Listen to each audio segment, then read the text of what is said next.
Ready to join us now, head coach Jarrett Von Rosenberg, and he's got company. There you go. He's got control, we think. Coach, congratulations. Nifty win, and to get back-to-backs on somebody, it's harder to do than it looks. Yeah, it was a really give them a lot of credit. It was an ugly game as far as offensive performances, but both teams really battled. We got some key rebounds late. Noah was huge on the glass. We made tough plays when we had to. And then obviously knocking down the free throws, with Ronnie knocking down those free throws really.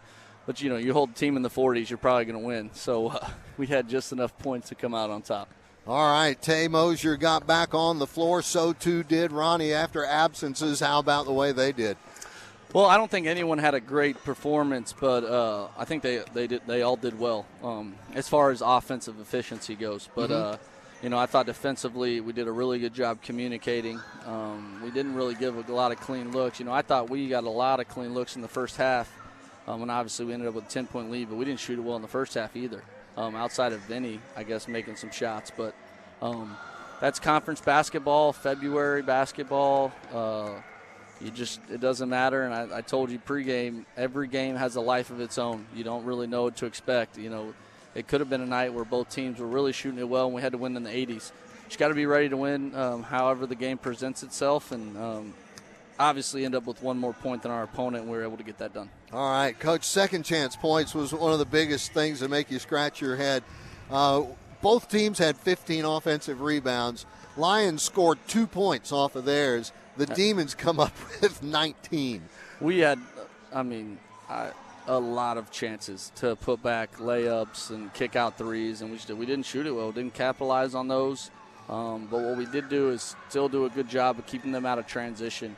So it allowed us to get back and guard in the half court even when we didn't convert those plays. So give our guys a lot of credit for not letting their shooting nights affect their defense. We've seen that happen, obviously, and that's human nature sometimes. So give our guys a lot of credit for continuing to battle. And obviously we got 2 big stops just outside of a minute that allowed us to make those 2 free throws and essentially ice the game. The only guy that played more minutes than Noah Pagato today, Gianni Hunt. Gianni, he wasn't bad either, 0 for 11 from the floor, but he did so much else, Coach, including going 7 of 10 at the fix and feed line. Yeah, he has 4 assists, but when you shoot 26%, you're not going to have a lot of assists out there. I thought he really, at times he got, when the game got a little ugly, I don't think we ran great or didn't run any offense. Too many possessions, so we kind of bailed them out defensively.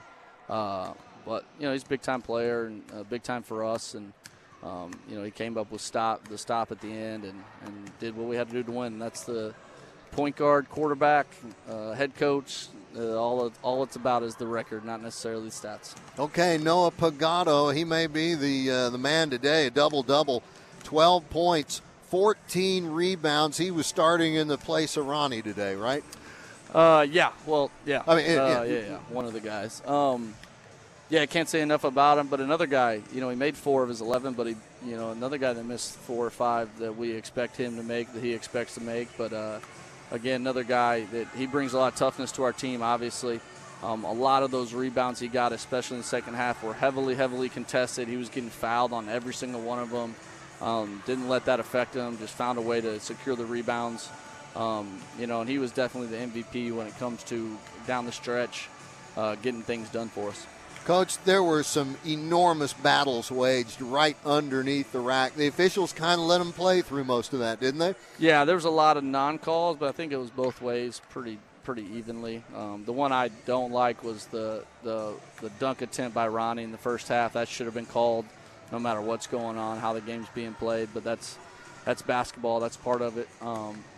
So we gotta try to turn those non-call. We gotta be thinking and one, not go to the free throw line. And I think that's some of the. You take a shot thinking you're going to get fouled. Well, you don't get fouled. Now the shot doesn't have a chance to go in. Every time you decide to shoot it, you got to be trying to make it through contact, and then you turn some of those into and ones. Or if they're not called, you still convert on that play. So, but every game's different, so we'll get ready for SFA. Obviously, on the road, it's going to be a really tough task, number one in the league. But I like coming off a winning streak for the first time here in league. Hopefully, we can go down there and play well. All right, Coach. Thanks so much. Congratulations on the win. Back-to-backs are always fun. And, this is for Hoyland and Julian. In the jungle, the mighty jungle, the Lions sweep tonight. Yep. All right, folks. Up. You bet. That's Jarrett Von Rosenberg, head coach of ET.